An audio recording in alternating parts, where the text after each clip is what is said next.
There are 6 East Texas teams, 1 win away from the state championship game at Arlington. Hello, welcome into the ETSN podcast, where today we'll be breaking down the 6 East Texas semifinals involving East Texas teams. I'm Clint Buckley, and I'm joined as always by Chandler Vessels. Chandler, last year we had 4 teams make it to Arlington. What happens if we have 6? That'd be crazy, right? Yeah, I mean, we have a good. I think we have a good shot to at least repeat the 4, but a lot of good teams left, and I'm excited to see what happens this week. All right, well, let's get right down to it. The first semifinal will go in big school all the way down to small schools, and we'll start with Class 6A Division II. Saturday night, 8 p.m. at AT&T Stadium in Arlington, the Longview Lobos take on the Rebels of Amarillo-Tascosa. This is a very interesting game in the fact that no Amarillo ISD team has been this far in the playoffs since 1992. So Tascosa is carrying the flag for the Panhandle and for Amarillo this week. Really big deal for them. Interesting note about Tascosa: their head coach Ken Plunk is a Kilgore alum, and his brother used to coach at Hallsville before. I'm blanking on the name. Who's the coach at Hallsville now? Drennan? Yes, he was the head coach at Hallsville before Joe Drennan took over a couple of years ago. So there's some East Texas ties there with Coach Plunk, whose son is the quarterback for Tascosa.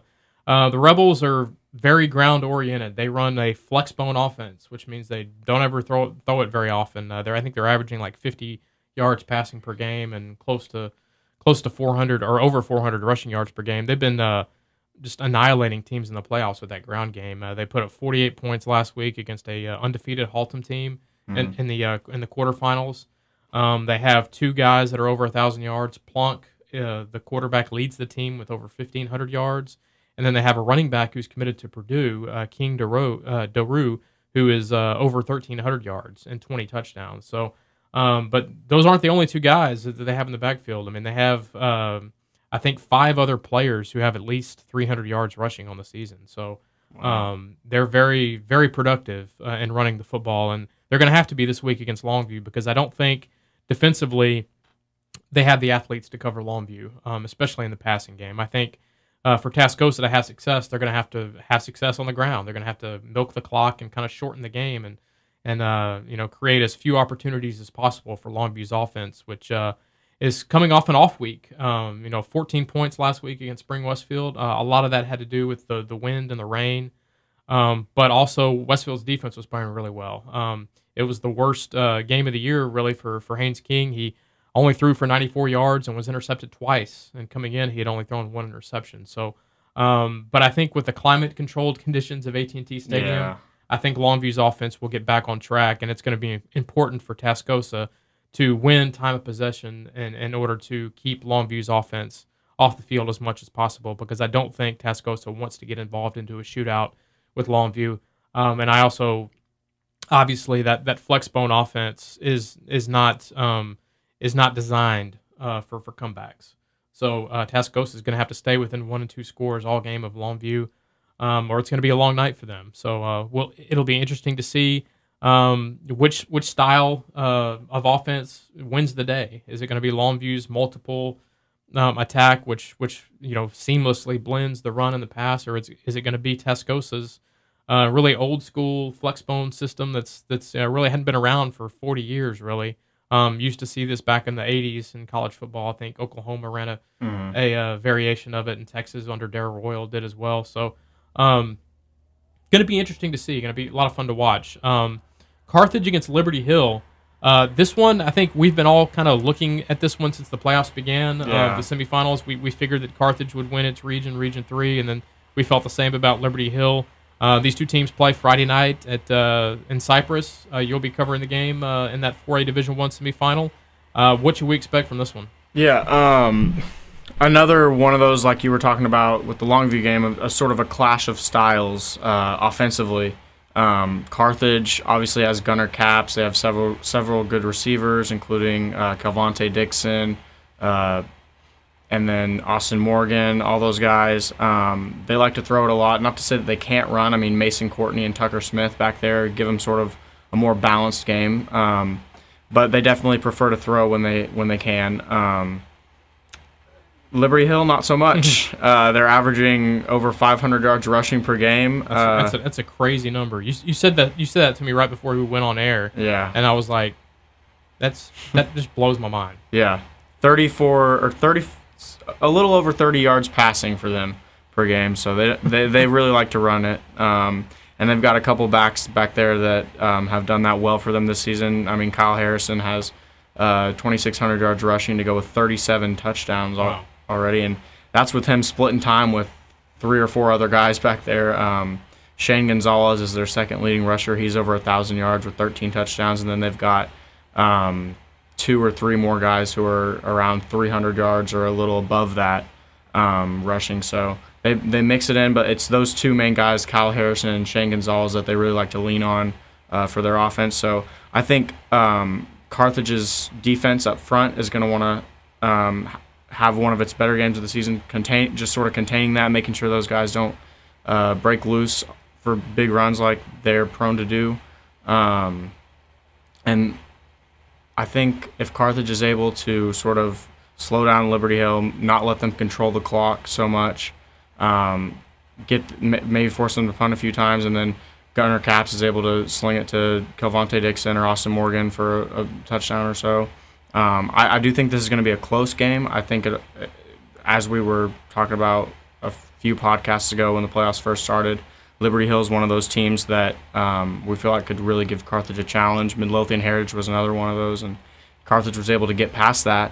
But I expect Carthage to be challenged again this week, and I expect it to be this game to be within 1 touchdown no matter who wins. I really think this game is a toss-up to me. Yeah, I agree. Staying in Class 4A Division II, speaking of defending state champs, Pleasant Grove back in the semifinals. Mm-hmm. They're going to take on Iowa Park. It's a battle of Hawks, two Hawks. Pleasant Grove is 12-2. Iowa Park 9-5. Iowa Park's been kind of a Cinderella story this year. They had to come from behind last week. You saw the end of that game, I think, against Glen Rose. They were down by 10 points, I believe. Yeah. And they were able to come back and win with a couple of late touchdowns. So Iowa Park is no stranger to slaying giants, this deep into the playoffs. That being said, Pleasant Grove is playing awfully well right now, especially on the offensive side of the ball. A couple of weeks ago, they hung 56 on Gilmer. Ben Harmon threw 5 touchdown passes. And then last week, they were able to do pretty much whatever it wanted against Pittsburgh. You saw that game. Pleasant Grove is very reliant on its 2 backs, and Bruce Garrett and James Wiggins. Both of those guys are well over 1,000 yards on the season. But don't forget about Ben Harmon. We've been talking about him all year on the podcast.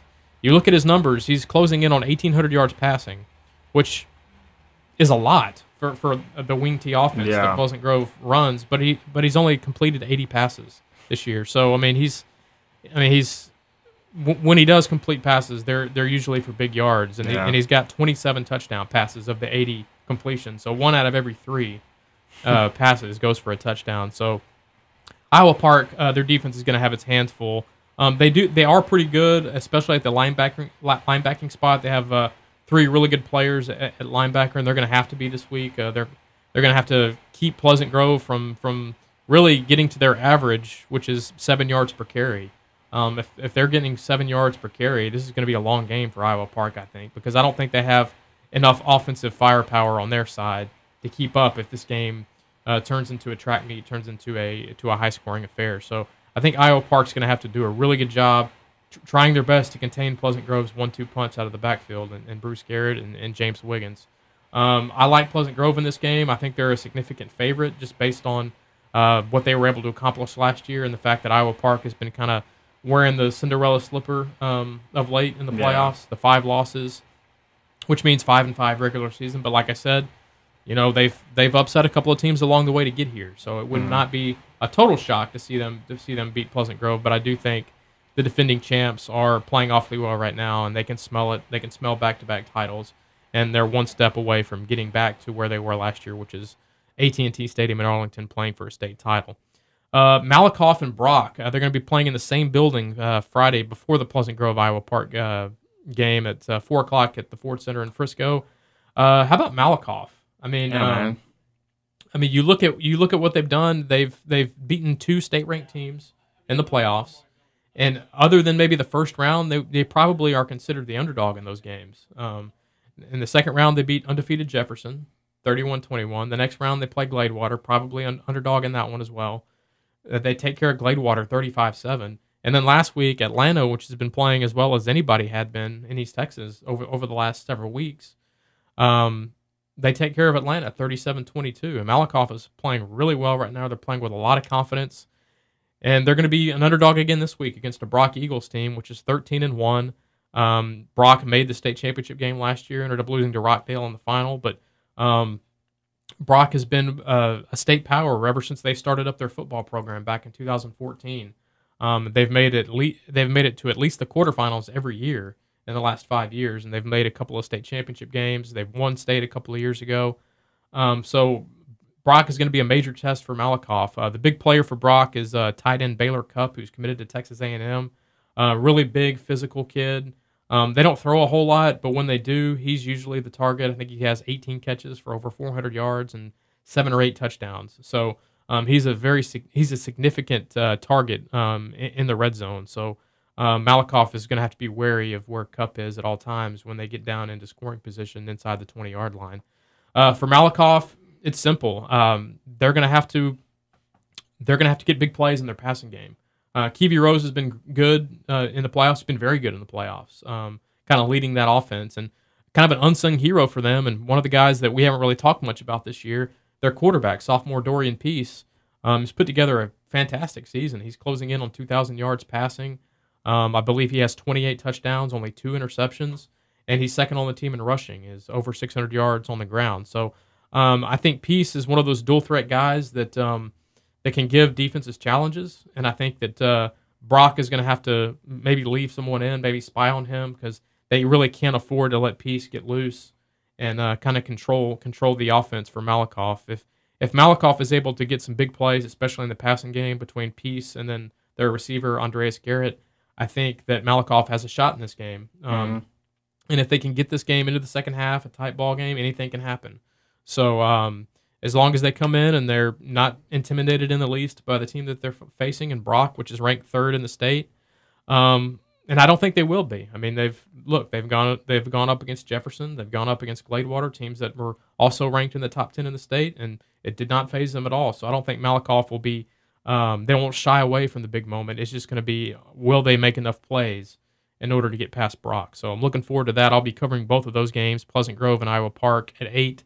And then before that, Malakoff and Brock at 4 p.m. From the Ford Center in Frisco. Now on down to Class 3A Division 2, Newton versus East Bernard. I don't think we have to waste too much time talking about this game. I don't think it's going to be very much of a game. As we've seen, you saw Dangerfield with your own two eyes last week just annihilate a really good Dangerfield team. Yeah, I mean, Newton decided to kick a field goal on first down in the fourth quarter last week. That's how bad that game got. But yeah, it's not too often that you get this far in the playoffs and you can be so sure about another team coming out on top. But with Newton, I mean, they've got 5 D1 guys led by Darwin Barlow in the backfield. He had a combined more than 200 yards and 5 touchdowns in 2.5 quarters last week. Which is like basically what he's done all year. I mean, let me look. He has 160 carries for 2,100 yards. So I'm not exactly sure what that comes out to. That's like 15 or 16 yards or carry. Yeah. Something stupid like that. And 39 touchdowns. So he's bound to. I would be surprised if he doesn't get a touchdown in this game. Yeah. He's bound to pass 40 touchdowns in this game. But it's not just him. I mean, Tamazier Brown, the receiver and defensive back, Josh Foster, those 3 are all TCU commits, all very explosive on offense. And Foster also had a couple interceptions last week on defense, too. James Sylvester on defense, he's just massive, 6'5", 240. He's a quarterback's nightmare, really. Yeah. They're in the backfield. And then their whole offensive line is good, too. Caden Walker's it was a Louisiana Tech commit. He decommitted earlier this year, but he's going to go somewhere D1. Newton's just too good. They're stacked. But if you're looking at what East Bernard has, I mean, a couple players to watch for them are Hunter Godot, their quarterback's got close to 1,000 yards, 7 touchdowns this year. They're another one of those teams that really prefers to run it, and they do that with Kobe Brown, their running backs, who's got 9. He's 7 yards away from 1,000 yards this season, 13 touchdowns, over 200 yards receiving too. So he's a threat when they're back to pass as well. But, I mean, like we said, I really can't see East Bernard or really anybody knocking off Newton this year. No, I don't either. So we'll go ahead and move on. We'll talk more about Newton next week in our state championship podcast. And then the final game, Class 2A Division I quarterfinal, St. Augustine versus Mason. This was a game that was originally scheduled for Thursday night in Waco, but because of weather concerns, big surprise, the game has been moved back to Friday, still 7:30, still at Waco ISD Stadium. St. Augustine versus Mason. This is a tough task for the Wolves ahead. Yeah, Mason's one of the better teams in 2A, and they're undefeated. Also, one of the best mascot names I've come across. Yes. Add that to the list, the Mason Punchers. Great name. But for St. Augustine, they're going to want to get Tyjay Thomas going. He's their main source of offense. Over 2,000 yards rushing, 30 touchdowns this season. And he does it receiving, too. He plays both. I mean, 2A, most players are going to play both ways, but he plays on defense, too, has an interception, a few pass breakups. He's a defensive back, but mainly he's the threat on offense. And St. Augustine's another one of those teams that likes to run the ball a lot. I mean, they've got two other guys besides him with 1,000-yard rushing seasons. Their quarterback, Delmarcus Barnes, who's only a sophomore, has 1,003 yards rushing, almost 1,000 yards passing. He's 5 yards shy of that right now.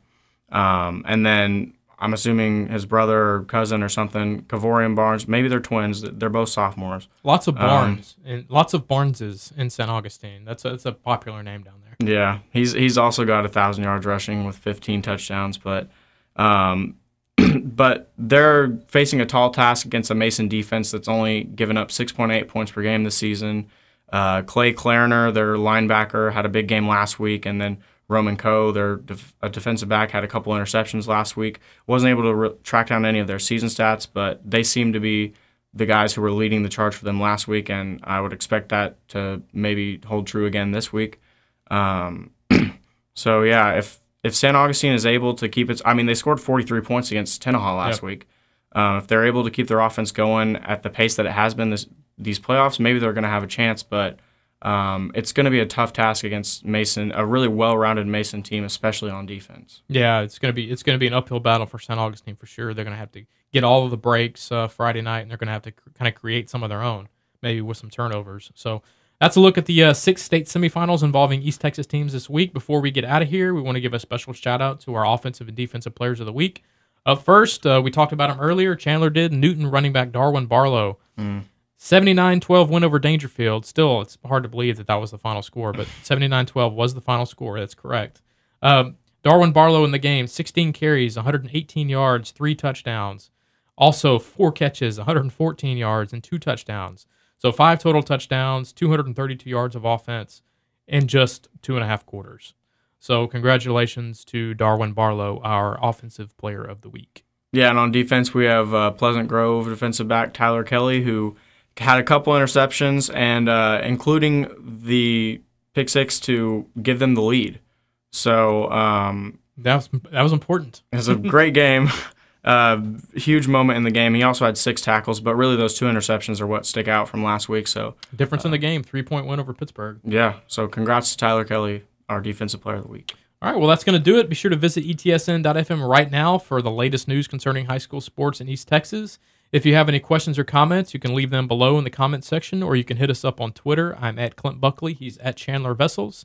Well, for Chandler, I'm Clint Buckley. We'll talk again next week when we'll be discussing the state championships.